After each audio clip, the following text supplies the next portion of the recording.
दुल्हैया तारीफ करे ऐसा नहीं बा गुरुजी कि हमरे काका दादा हरे प्रेम नहीं किए रहे। बच्चे कह रहे कैसे हो? खुरपी से निशान लगाए लगाए। वाह खुरपी निशान काहे बदे लगाओ? हाँ कह जब छाँ चली आए तो रमकलिया चली आए मानारे में। तू तो नहीं निशान उशान लगाया। हम दुलावा कहे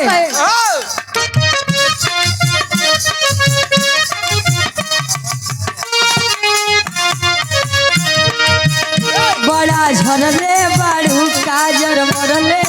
बाड़ू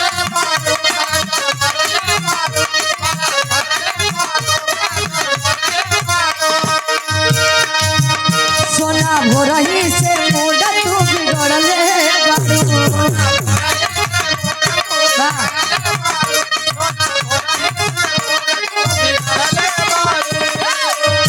बड़ा झरले बाड़ू काजर मरले बाड़ू सोना भोरही से मोड़ा तू बिगड़ले बाड़ू।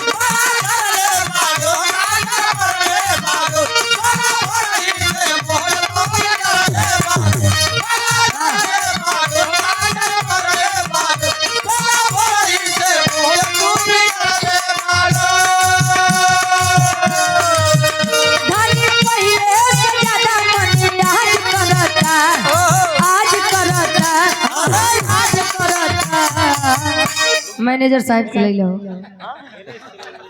गणेश सिमरौना से गणेश सिमरौना से हाँ धर्म क्या बड़े भैया गणेश भैया जी सिमरौना की 551 पे आशीर्वाद के चाह रही कहे धनी पहिले से ज्यादा मन आज करता आज करता आज करता सामने रुआ कहे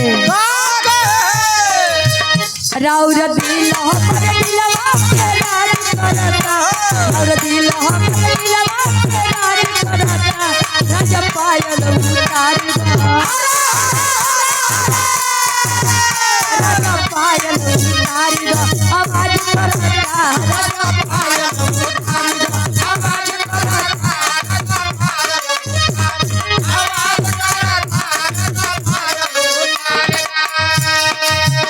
मेरी जोहर जब तुझे मालूम नहीं मेरी जोहर जब तुझे मालूम नहीं मेरी जोहर जब तुझे मालूम नहीं।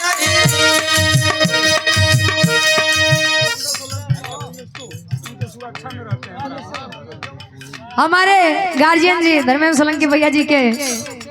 पीएसओ विकास यादव जी छोटका फैन है जौनपुर के पावन सरजमी से धर्म के हमारे बड़े भैया 200 रुपए देकर सम्मान किए आशीर्वाद के छाड़ी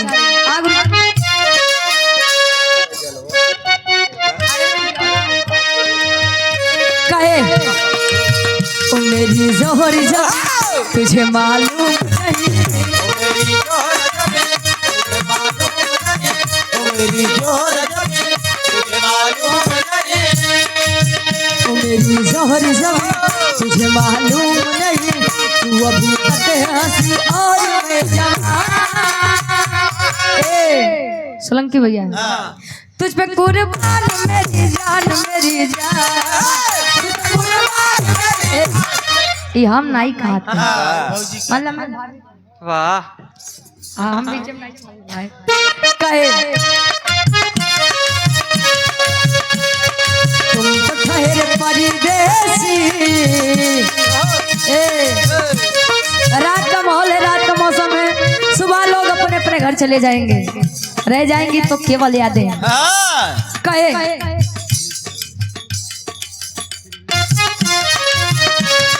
तुम तो ठहरे परदेसी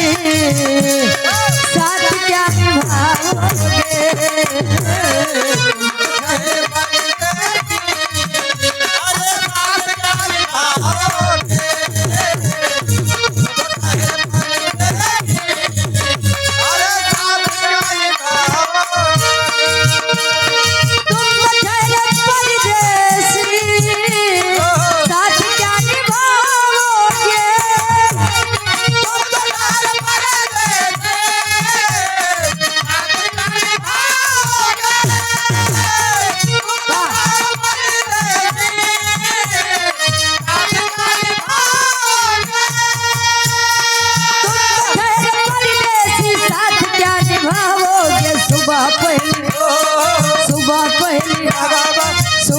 पहली गाड़ी से घर को चले जाओगे।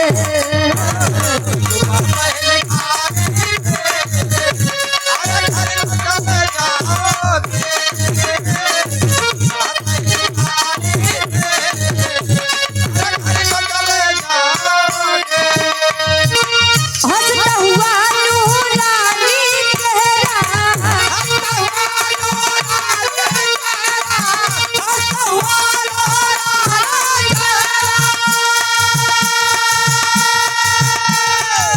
काली जुल्फे रंगे सुनहरा,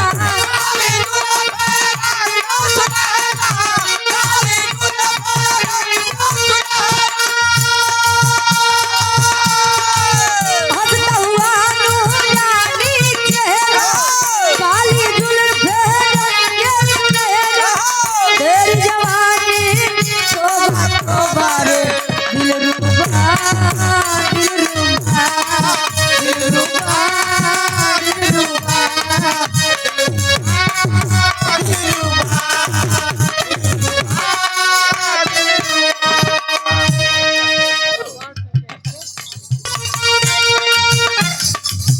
डम डम डिगा डिगा मौसम भिगा भिगा,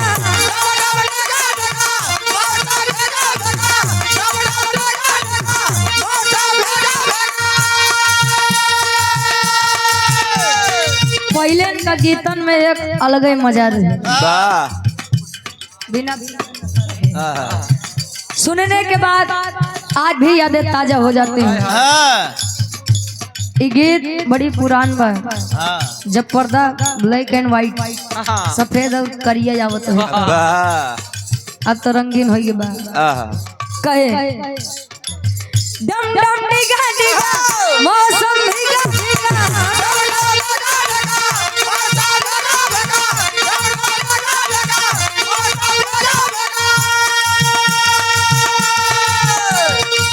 जिंदगी में तो गिरा मैं तो गिरा मैं तो गिरा है अब।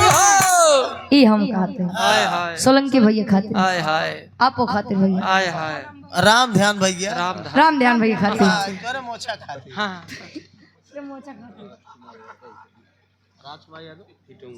राजकुमार यादव इटुआ हमार भाषा ए बेटा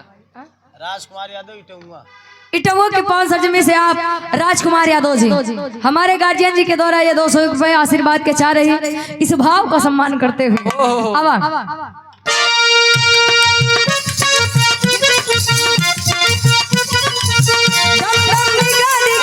मौसम भिगा भिगा बिटिया मैं तो गिरा मैं तो गिरा मैं तो गिरा है।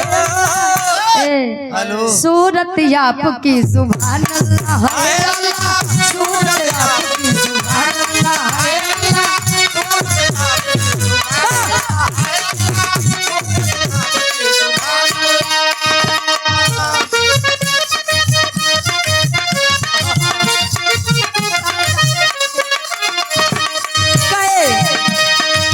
मुझे तो लूट लिया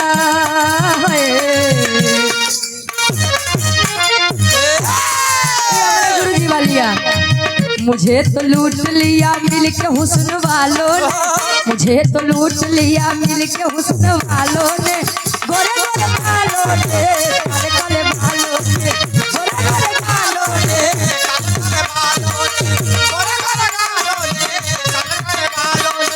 मुझे तो लूट लिया मिलके हुस्न वालों ने, मुझे तो लूट लिया मिलके हुस्न वालों ने, गोरे गोरे बालों ने काले काले बालों ने, काले काले बालों ने, काले काले बालों ने।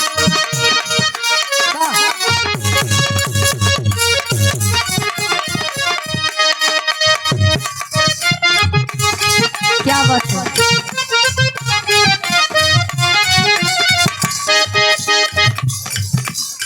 लाल लाल होठावा से लाल लाल होठावा से छुए लाल लैया हो रस छुए हो रस छुए जैसे अमावा के मोजारा से रस छुए हो रस छुए जैसे मुझे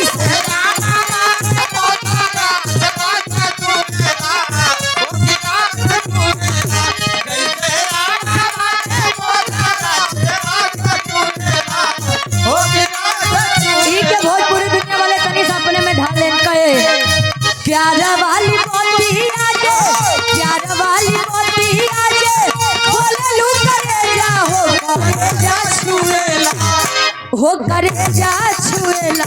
तोहर मीठी मीठी बोलिया करे जा छुएला हो करे जा छुएला तोहर मीठी मीठी बोलिया करे जा छुएला हो करे जा छुएला तोहर मीठी मीठी बोलिया करे जा छुएला ओ करे जा छुएला दुलावा खुशियाई के बाद भैया कहे हमार राजा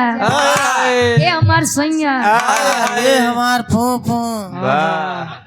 अब वो कब हो तो इसे लल्लक माइक कहा थे ने ए काहे को चाचू बीच में बोला था उनकर वाली प्यार से बुलावत हाँ मना मन करे कैसे मनावे जाय दे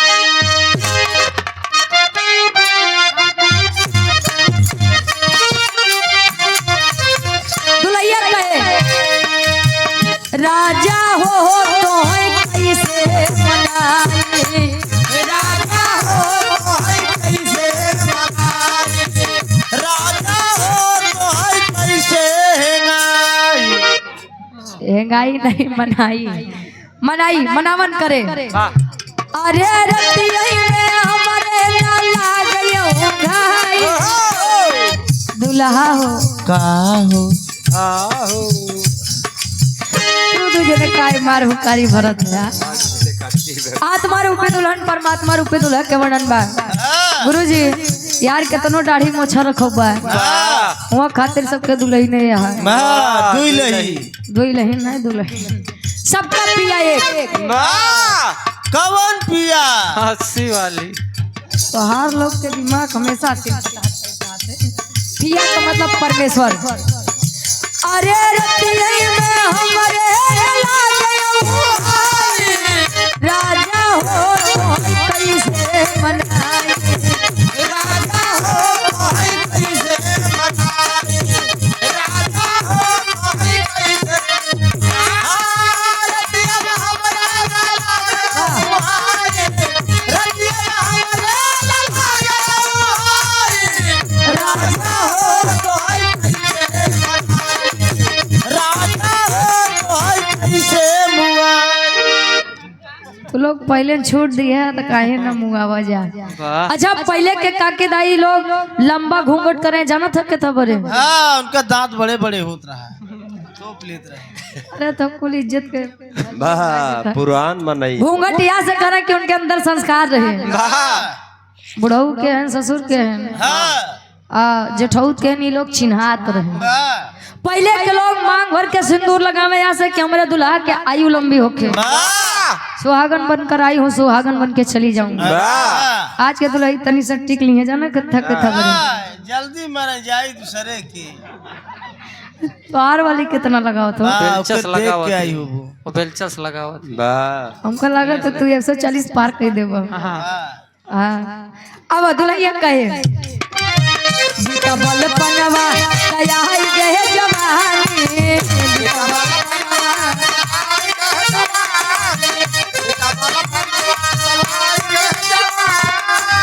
अरे रही रही के अरे रही के चलिया पे हम घर आई अरे रही के चलिया पे हम घर आई राजा हो कैसे मनाई राजा हो कैसे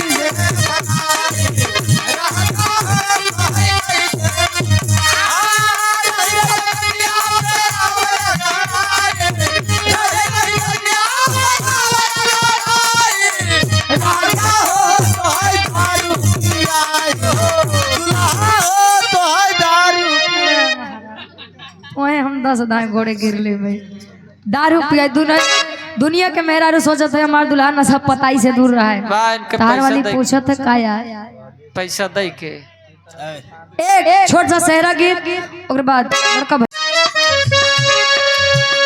बीड़ा वाली माँ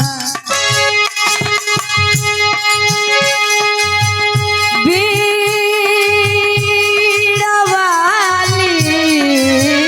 माँ बीड़ा वाली महंस पे होके सवार बीड़ा वाली हंस पे होके सवार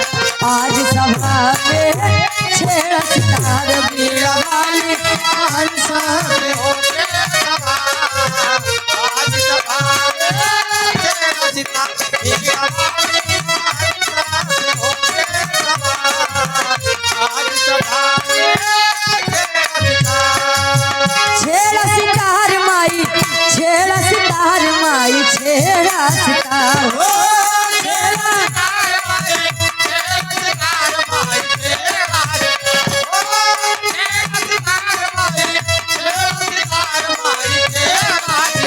छेड़ा सितार माई छेड़ा सितार माई छेड़ा सितार बीड़ा वाली हंस पे होके सवार बीड़ा वाली हंस पे होके सवार आज सभा में छेड़ा सितार बीड़ा वाली हंस पे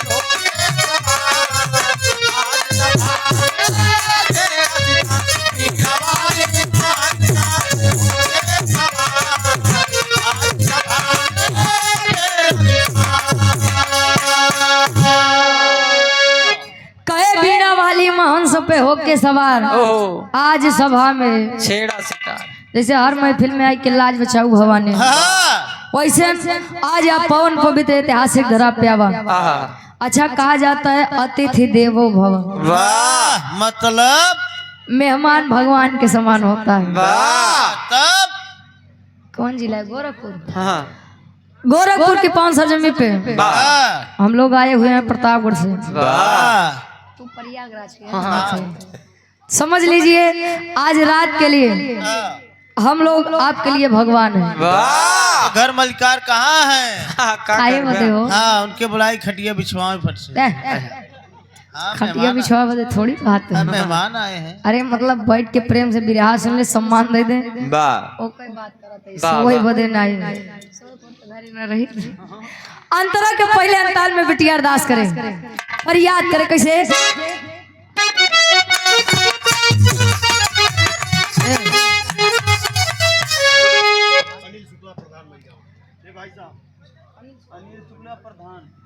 आदरणीय प्रधान जी अनिल शुक्ला जी वाह पावन सरजमी से 200 रुपए देकर सम्मान किया आशीर्वाद के चाह रही कि हम बच्चे अपनी कला में कामयाब रहे एक स्वर में सबके रिश्ते प्राण स्वीकार हो कहे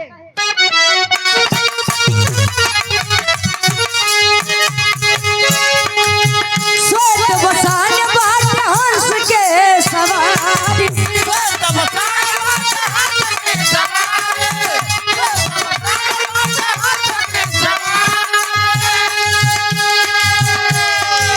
स्वर्ग बसान बाट हंस के सवारी गाड़ी जोड़ बिटिया खोली बादुआरी गाड़ी जोड़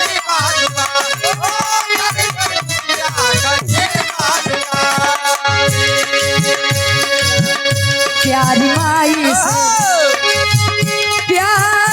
प्यारी माई से प्यारी माई से बिटिया करेली पुकार प्यारी माई से बिटिया करेली पुकार आज सभा में छेड़ा सितार प्यारी माई से बिटिया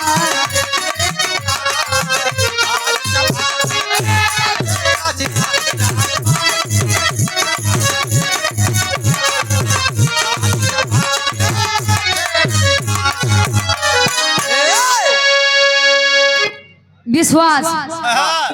लोग कहते हैं विश्वास है तो लोग पत्थर में भी भगवान को खोज लिया करते हैं विश्वास नहीं है साक्षात ईश्वर भी हमारे दरवाजे पर आ जाए तो लोग बेइज्जत करके भगा देते हैं हटा देते हैं बिना विश्वास के कुछ नहीं होता है वाह पहले के लोग भक्ति भाव करें तो नहीं सोचे भक्ति में फायदा होई कि घाटा होई अब के लोग तो भक्ति फायदे के करत हैं मंदिर में पहुंचे ना माई ए माई हमारे जना अगर प्रधानी जीती जाते हैं वाह सवा पाव लड्डू चढ़ाई माई से ज्यादा चढ़ाओ न पाओगे मांगन मंगबा 5 लाख 10 लाख के ले लो पैसा ले चढ़ावा चढ़ावा 50 रुपया 100 रुपया के अशोक बरही मैनेजर साहब हैं? बरही अशोक बरही अशोक बरही हाँ मैनेजर साहब अशोक बरही मैनेजर मैनेजर साहब गार्जियन जी के द्वारा ये 100 रुपए देकर सम्मान के आशीर्वाद के चाह रहे हैं वाह कहे मन की तरंग मार लो बस हो गया भजन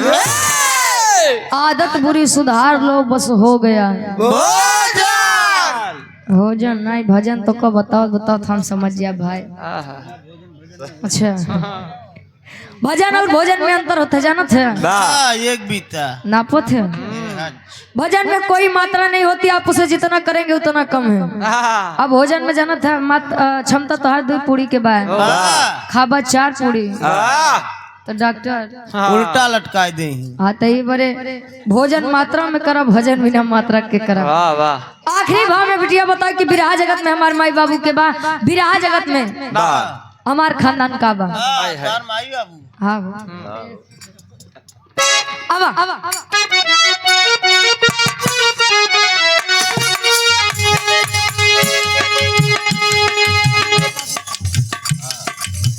गुरु बिहारी गणेश गुणकारी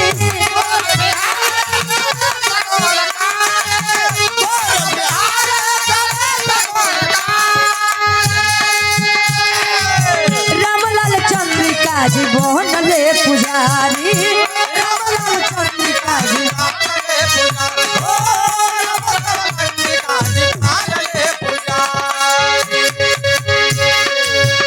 रुचि गावे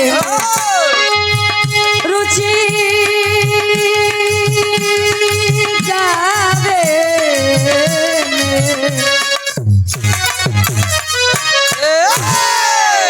अरे तरुचि गावे में माई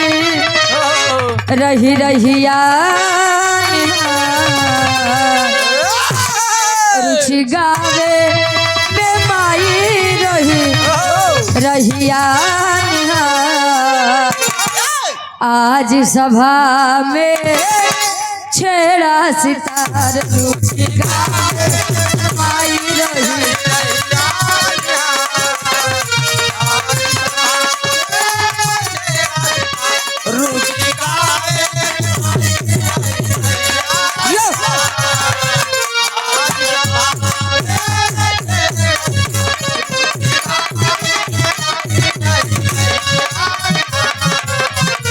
आज सभा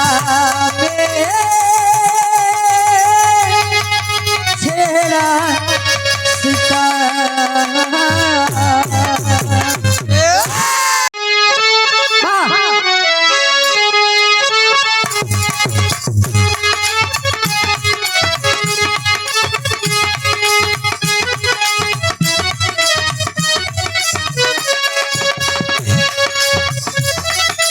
क्या बात है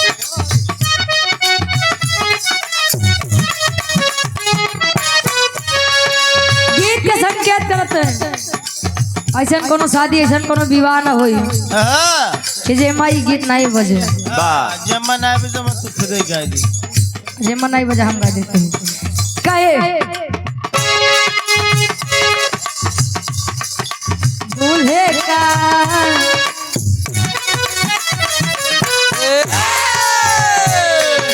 दूल्हे का सेहरा सुहाना लगता है दूल्हे का सेहरा सुहाना लगता है दुल्हन का तो भी दीवाना लगता है दूल्हे का सेहरा सुहाना लगता है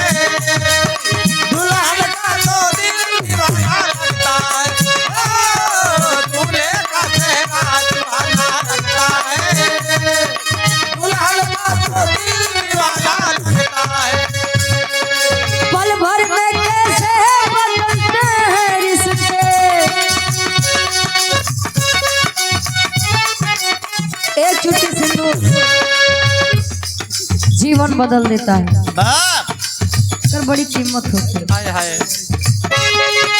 पल भर में कैसे बदलते हैं रिश्ते अब तो हर अपना गाना लगता है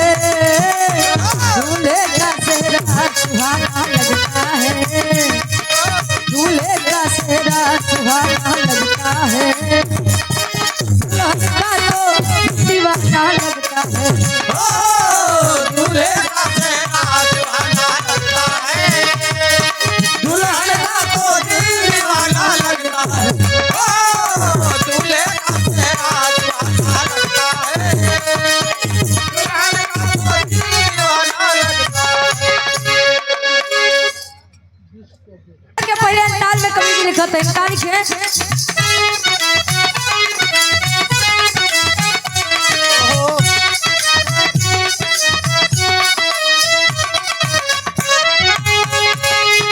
सात फेरों से बंधा जन्मों का ये बंधन, प्यार से जोड़ा है रब ने प्रीत का दामन।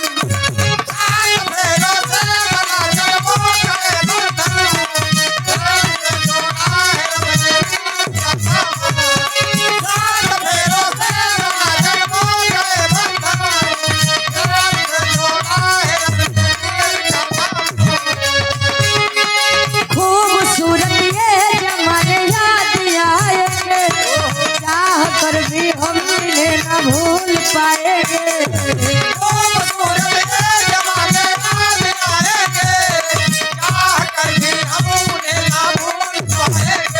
क्या बात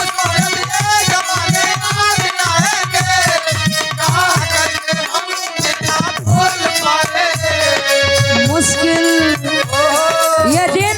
बड़े भाग्य से मिलता है।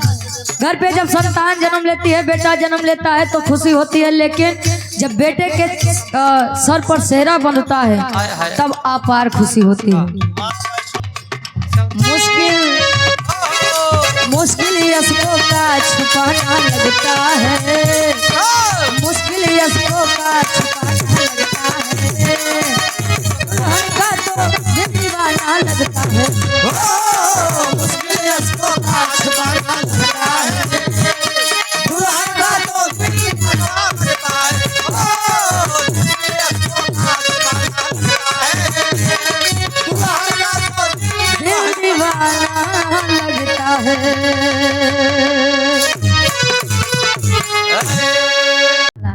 अब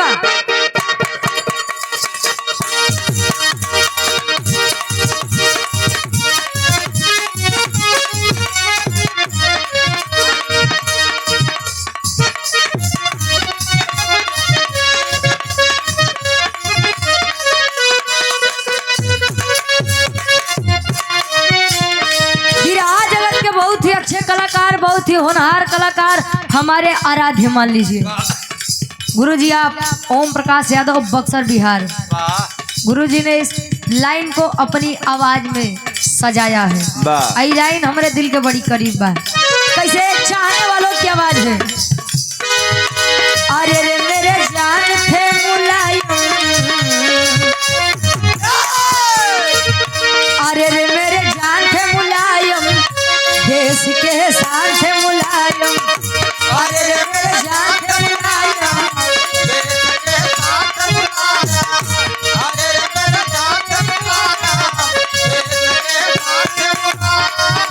अरे रे मेरे जान थे मुलायम, देश के साथ थे मुलायम। स्वागत है भैया अखिलेश का, अरे रे मेरे जान थे मुलायम,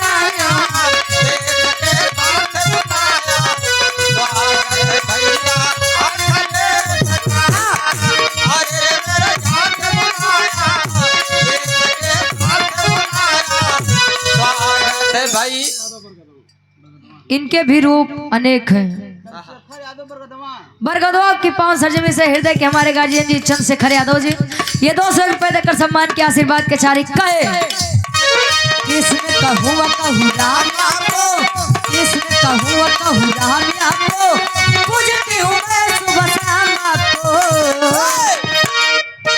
मेरे भगवान के मुलायम, देश के शान के मुलायम, मेरे भगवान के मुलायम, देश के शान के मुलायम। स्वागत है भैया अखिलेश का, मेरे भगवान के मुलायम, देश के शान के मुलायम। स्वागत है भैया अखिलेश का,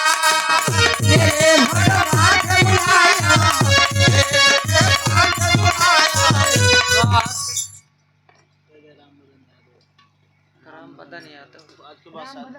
दूल्हे बादशाह जी के पुनः पूजनीय बड़े पिताजी राम बदन यादव जी पुनः 100 रुपए देकर सम्मान के आशीर्वाद के चारे कहता है देश समझवादी बनो, अरे कहता है देश समझवादी बनो, हाँ वादी बनो, नेता अखिलेश के साथी बनो। कहता है देश समझवादी बनो, अरे भाई बनो, कहता है देश समझवादी बनो। अरे भाई बनो, बाबा जी हरे जाना तो इनके मंदिर के घंटा कुछ बजावे वाला मिले, ई बड़े वो लोग मंदिर छोड़ के आवत हैं राजनीति में। अजय पढ़ा लिखा बा भैया कितनो बढ़िया पेपर दे क्या में 1 घंटा 2 घंटा बाद पता लागत बा पेपर वही लीक होई एना उ लोग के मन टूट जात बा। माता गंगा के स्वयं पुत्र थे दादा भीष्म जी, उनको उनके कर्मों का फल तो भोग के जाना ही पड़ा इस संसार से। आज के लोग सोचते हैं गंगा नहाए से हमार कुल पाप कटी जाई। बारे समय एक कहानी बड़ी चर्चित में चल रही है। आज भी संविधान में अनुच्छेद 17 के अनुसार ये छुआछूत बीमारी का अंत कर दिया था बाबा साहब जी ने, लेकिन आज भी समाज में व्याप्त है। आप लोग फेसबुक के माध्यम से हमारे भैया लोग देखे होंगे, एक लड़की है अपने प्रेमी के लाश से शादी कर ली है। उसने बयान दिया है कि लड़का भीम वाला था, इसलिए मेरे घर वालों ने साफ साफ इनकार कर दिया शादी के लिए, फिर भी मैं अडिग रही अपने प्रेमी के साथ जाने के लिए, और मेरे पिताजी ने मेरे प्रेमी को मार दिया। क्यों? क्योंकि वह पिछड़े जाति से आता था। वारे समाज, वारे संसार, जवान देश दुनिया कहाँ से कहाँ पहुँचत बा। अमेरिका वाले, चीन वाले कहाँ से कहाँ पहुँच जाते हैं। अब भारत देश वाले मुगलों के समय का बारे जमाना कहे। इसीलिए आप लोगों से निवेदन है बचा लीजिए, नहीं तो अगर संविधान में अगर ये लोग शोध कर दिए तो हम लोग आप लोग कहीं के नहीं रहेंगे, फिर वही जाएंगे। गले में हाडी, कमर में झाड़ू, कुत्ता तालाब से पानी पी लेगा, लेकिन हम और आप नहीं पी सकते हैं। जिन्होंने संविधान लिखा उनके पास 32 डिग्रियां थी, 9 भाषाओं का ज्ञान था, और आज अगर 5-10 की डिग्री नहीं बा हम शोध करत हैं बा। मुल्क हमारा तभी होगा आजाद, बोलो जिंदाबाद, बोलो जिंदाबाद। जिस दिन हमारे भारत देश में बीजेपी की सरकार हटेगी, समझ लीजिए भारत देश को दूसरी आजादी मिल जाएगी, और सबसे बड़ी आजादी तो हमारे इस देश के किसानों भाइयों को मिल जाएगी। 5 कुंटल चरवाई के 5 किलो राशन दे देता, वही भर पाई। मुल्क हमारा तभी होगा आजाद, बोलो जिंदाबाद, बोलो जिंदाबाद, बोलो जिंदाबाद। देश के विरोधियों से बागी बनो, बागी बनो, नेता अखिलेश के साथी बनो। देश के विरोधियों से भागी बनो, अरे भागी बनो, नेता अखिलेश के साथी बनो। देश के विरोधियों से भागी बनो, अरे भागी बनो, नेता अखिलेश के साथी बनो। हमारे हिसाब से दबावत कम जा और तैयारी ज्यादा कर जा। भैया उठा सुबह हो गया।